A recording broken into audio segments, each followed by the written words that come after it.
Hello, Internet!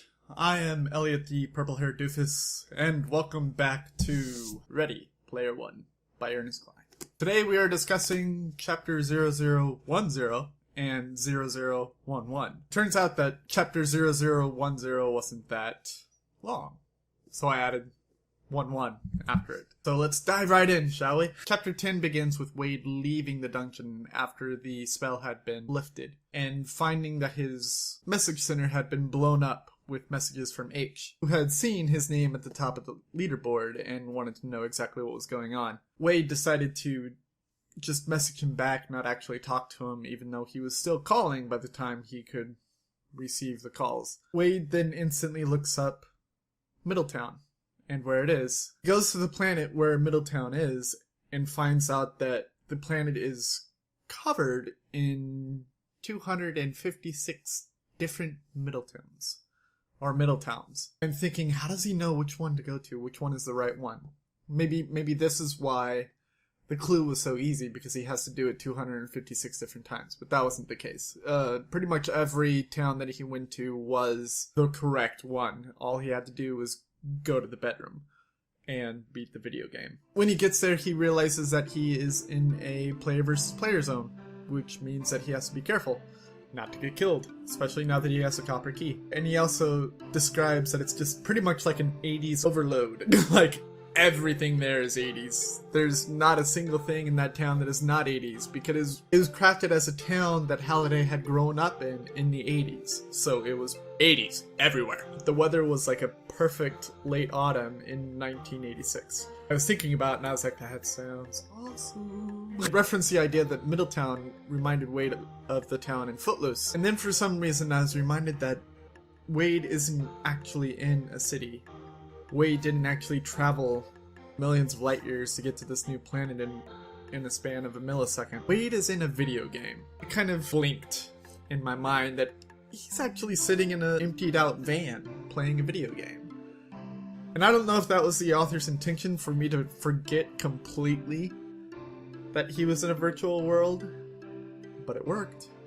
It worked really, really well, because I did. Wade is going to Halliday's house when he checks the leaderboard and finds that Artemis got her copy of the copper key, because she had shown up on the scoreboard and her score was 9,000 instead of 10,000. He got a 1,000-point bonus for being the first to get the copper key. Wade gets to the house. They describe some pictures on the wall, but they also mentioned that the house is completely built from Halliday's memory, and everything is exactly as it was when he grew up. Aside from the fact that there's no parental NPCs in the house. And then it mentions how creepy that would have been, and I was like, oh yeah.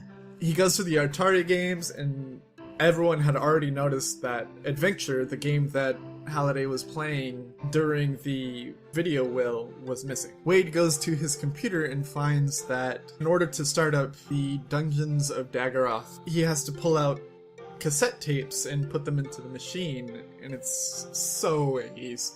So very, very 80s. He sits down and he starts playing Daggeroth. And this is where, in the book, it actually reminds you that he is just sitting in a hollowed out van playing a video game and not actually living this out. Once he starts playing Daggeroth, it's like he's playing a game within a game within a game, and it's just like, Inceptigame! While he's playing at the score to Conan plays in the tape deck, and it's just letting him know that you have arrived.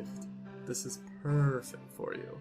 The Conan score ends while he's playing the game. The score for Ladyhawke pops up. Oh, I am so going to rub this in H's face. He defeats the Dungeons of Daggeroth. The Copper Gate appears where the poster for War Games is. He uses a copper key to open up the gate, goes in. We go on to Chapter 11. Chapter 11 opens with Wade playing Galaga. The screen going blank and noticing that his reflection is not his avatar Parzival, but the reflection of Matthew Broderick. Pre-Ladyhawke, pre-Ferris Bueller days. This is the Matthew Broderick who was in the movie War Games. And it doesn't take him long to figure out that he is actually in the movie war games. He tries to open a map, figure out exactly where he is on Oasis, and he finds that he is not anywhere on Oasis. This is a standalone program that Halliday had put into his contest. He quickly figures out that he is actually living through the movie War Games. He has to say every line in the movie War Games. And this is perfect for him because it turns out this is one movie that he's watched so many times that he actually knows all the lines by heart already. And he finds out that if he uses the lines in the proper inflection, he gets bonus points. If he does the actions that are somewhat arbitrary, he gets bonus points. There's even a moment while he's doing this where he tries to open up a window so that he can watch War Games while he's living War Games. He can't play War Games while he's playing War Games. As crazy as that sounds. Later, once people have figured this out, companies buy the rights to the idea of living in a movie or a TV show. They come up with a new type of video game called flip syncs, where you put on a virtual helmet and you live out the story of a movie character. Yes, please. After he finishes the movie War Games, he is let out of the standalone program. He is given a new clue as to where the Jade Key is, which is another limerick. The captain conceals the Jade Key in a dwelling long neglected, but you can only blow the whistle once the trophies are all collected. Huh? What? Huh?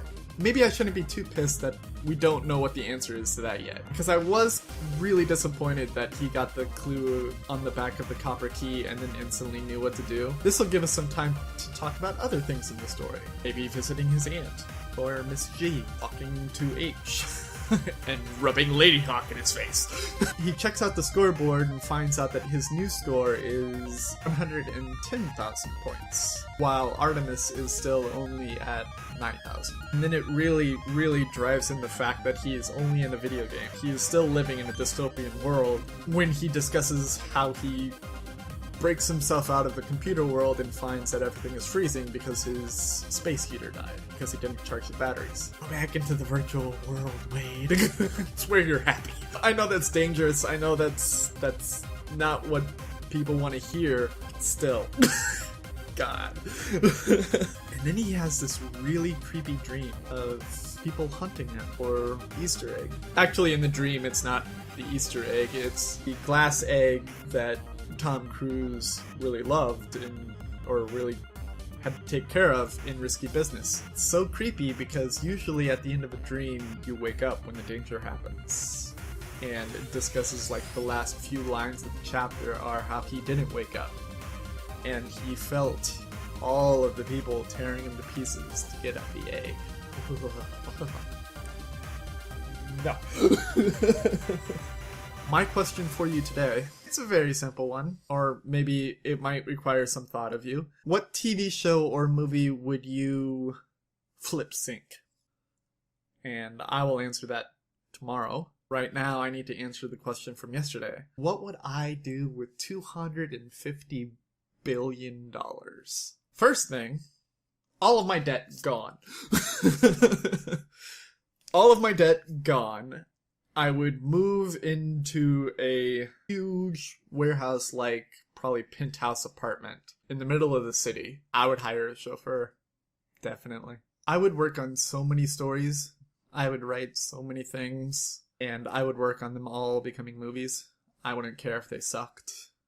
I would just care if they gained a small fandom. Because I do love the idea of making people happy and giving them something to look forward to, giving them something to enjoy the same way that I enjoyed it. So I would definitely make movies with my $250 billion. Kind of give back to the movie community the way that they had made me happy. And then, by the time I was done with all those movies, probably all that billions of dollars would be gone. I know $1 billion would be invested and saved, but all of the rest would be gone. And I think I've rambled on enough. I have been the purple-haired doofus reminding you to watch your pajama radius.